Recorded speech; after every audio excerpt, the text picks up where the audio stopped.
Hello all, this is in response to Patrick Salis' video on trees. I do the trees in much the same way that he does.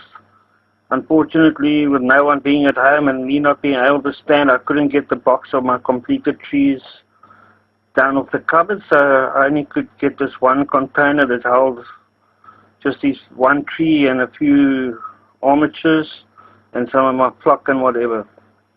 I use the same that he does, just branches from trees broken off in the yard. One variation, what I sometimes do is, if a branch is maybe too sparse, like that, it hasn't got very much branches on it, what I'll do is I'll cut some branches in, with the bottoms in angles, and I'll actually hot glue branches onto other branches to form a better sort of base for the tree. And as Patrick says, the trees are a bit weak, being quite thin branches, but what I find is I take a mixture of brown paint mixed with sort of 50-50 with wood glue, and I paint the whole branch, and that makes it a lot tougher. The wood glue penetrates into the wood. The wood must be dry first of all. And if the wood's dry, it sort of soaks up the mixture and the wood glue and toughens it up a bit. I just based these on washers.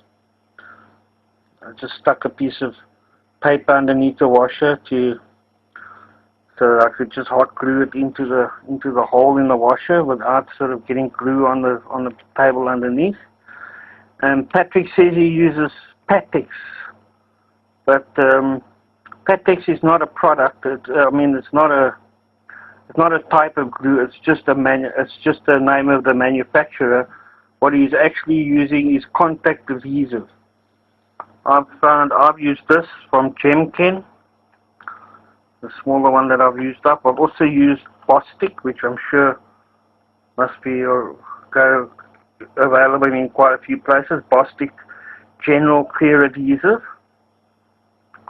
I've used both of these, but I don't, like Patrick does, I don't dip the whole tree into a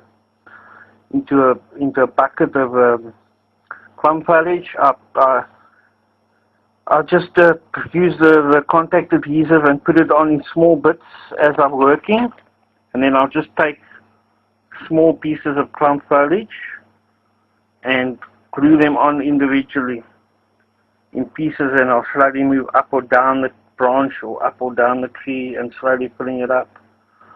As he says, they don't look like some of the other trees you get, but are pretty unique.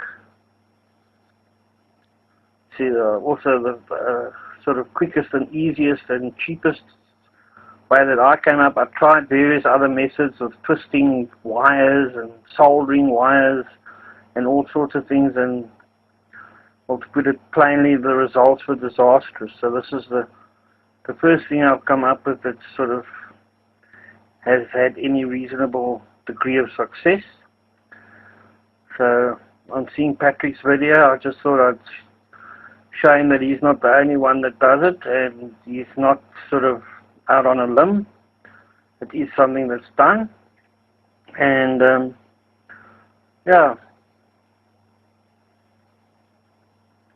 So as I say, take your normal branch.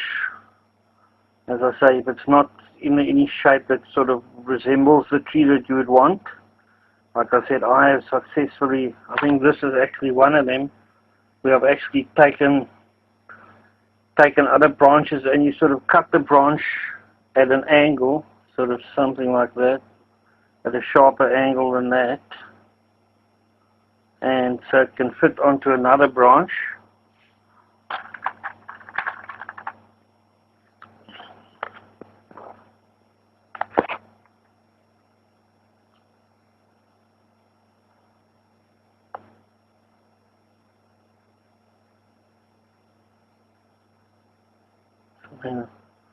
Like that, you cut them at an angle that they can fit, and then I hot glue them on, sort of leaving a bit of edge of glue, so it's sort of got a bit of a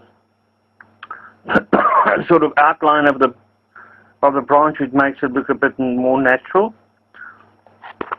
And then, as I say, then I just paint them with a white glue and brown paint mixture. Use the contact adhesive, and in my circumstance I use my homemade clump foliage, but any clump foliage I'm sure will do the same. And then I just apply the glue slowly up or down the branch or up or down the tree, and glue on pieces of clump foliage in small sections at a time. Yeah, I think dipping it into a container full of clump foliage leads to you having sort of those very big clumpy bushes, which, although this one is quite like that, some of the others I've got aren't as beefy as this one.